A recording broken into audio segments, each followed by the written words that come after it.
Hey everybody, what's up? Did you know that you could be required to pay capital gains tax on your property even if you don't sell it? That's right. So if you've thought about converting your principal residence into a rental property or vice versa, then listen up because this video is for you. So let me break this down. The principal residence exemption generally exempts you from paying income tax on the capital gains realized when you sell your principal residence.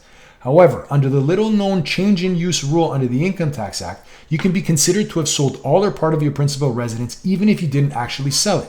This can occur if you convert your residence into a rental property or you decide to move into a property that you formerly rented out. The tax rule states that each time you change the use of a property, you're considered to have sold that property at its fair market value and to have immediately reacquired it at the same amount, which becomes your new tax cost or your adjusted cost base. This happened recently to a client of mine, and believe me when I tell you, they were extremely surprised when this happened. The good news is that when you change your principal residence to a rental property, you can still apply for a special tax election to avoid reporting any capital gains in the year the change in use occurred. But what if you decide to only, convert part of your principal residence to a rental? Like let's say, for instance, you want to convert the basement.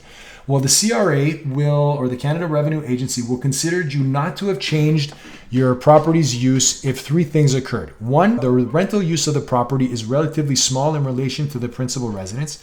Two, you don't make any structural changes to the property. And three, you don't deduct any capital cost allowance on the portion of the property that you're using for rental purposes. So if you meet these three conditions, the whole property may qualify as your principal residence, even though you're using a part of it for rental purposes.